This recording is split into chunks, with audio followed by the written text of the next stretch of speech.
olympiques. Et néo-zélandais. Oui, en fait, c'est un néo-zélandais et un australien. C'est presque le même drapeau. C'est peut-être presque les mêmes drapeaux. Avec des étoiles en plus. Et il y aura Lingo numéro 1, l'Océanie représentée également par Ashley Delaney. Seulement, voilà. Il y a 6 garçons, véritablement, voire 7 pour un podium, à commencer par la pépite de la natation japonaise, Kozuki Agino, deuxième du 400 mètres nage libre.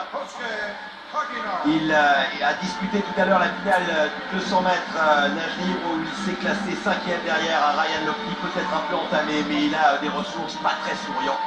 Il tentera d'aller s'offrir une deuxième médaille dans ces championnats du monde. Lingo numéro 2, champion du monde en titre, 4e des Jeux, champion d'Europe 2010.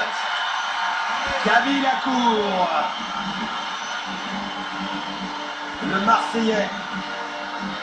Il nous a dit en avoir regardé un petit peu le dernier 25 mètres. On a envie de le croire.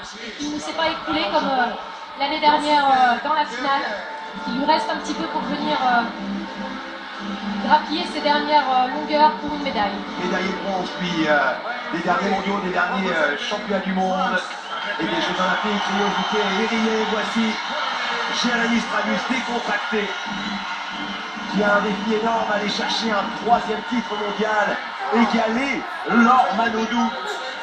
Imaginez dans quelle dimension il rentrerait, lui, le discret nageur d'Amiens. Il n'a jamais eu à prendre une course pour lui à son compte. Il va falloir qu'il le fasse ce soir. Oui, pour cela, il faudra battre David Plummer, l'Américain 5e il y a 2 ans, concentré à l'extrême, et le champion olympique, Matt Rivers. Lui aussi décontracté, mais qui s'est fait éliminer le premier jour de la finale du 50 pas, qui n'a pas nagé le relais. Il n'a pas vraiment de repère, lui, alors que Jérémy a bien nagé ses séries, ses demi-finales. Allez les Bleus. Ce serait magique. Allez.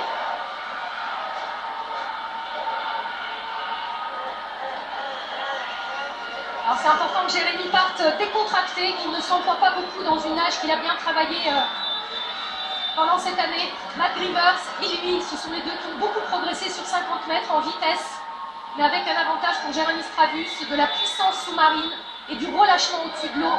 Et c'est ce qui fera la différence sur le deuxième 50 mètres. Depuis 2 ans, depuis leur titre mondial partagé, ils ont tout connu. Le bonheur de cette touche simultanée, les galères l'an dernier. C'est le moment, c'est l'instant de reprendre le dessus pour les 2 nageurs français. Camille Lacour, numéro 2, Lingo numéro 3. Jérémy Stravus, c'est parti. Réaction, super temps de réaction. Jérémy Stravus, il sort devant. Il est au 15 mètres devant.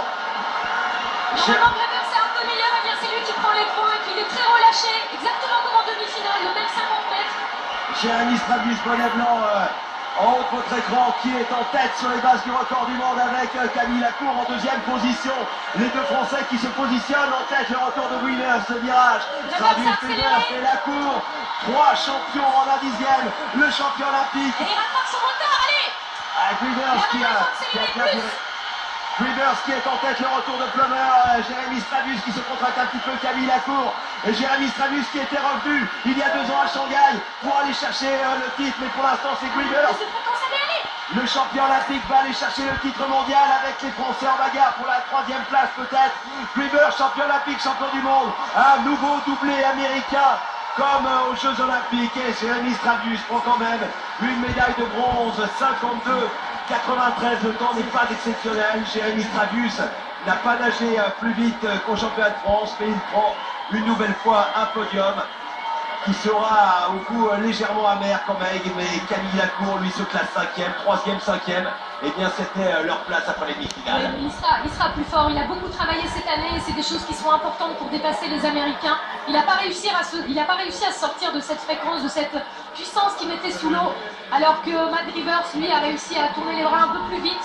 On a vu qu'il a pris l'avantage juste avant le virage, alors que Jérémy Stravus se concentrait sur la coulée qui allait lui permettre de rattraper effectivement ce retard, mais derrière il n'a pas pu tourner les bras comme il l'aurait voulu, alors qu'en demi-finale il avait démarré un petit peu ce rythme de bras qu'il aurait dû justement peut-être enchaîner et mettre en place dès l'approche du virage et non pas après le virage. Mais c'est de l'expérience, il n'a jamais eu à vraiment batailler pour gagner une course. Et là, c'est la première fois, mais je pense qu'il a fait ce qu'il fallait. Il est parti comme il fallait sur ce premier 50 mètres. Il ne s'est pas préoccupé de Camille à côté. Mais Rivers a eu plus d'expérience, lui qui a gagné les Jeux l'année dernière, qui a dû batailler contre Aaron Pearsall, contre Nathan Thoman, des spécialistes vraiment de dos, de 100 mètres. Il a beaucoup d'expérience sur cette course et Jérémy Strabus à ce niveau-là, c'est finalement voilà, son troisième 100 mètres. Même si le temps est comparable à ce qu'il a fait au championnat de France, entre le mois d'avril et maintenant, la progression est énorme et ça pourra lui servir pour les années à venir. Ouais, mais ça fait quand même 2 médailles pour la France aujourd'hui, le titre pour Yannick Agnel. On reverra sa course dans quelques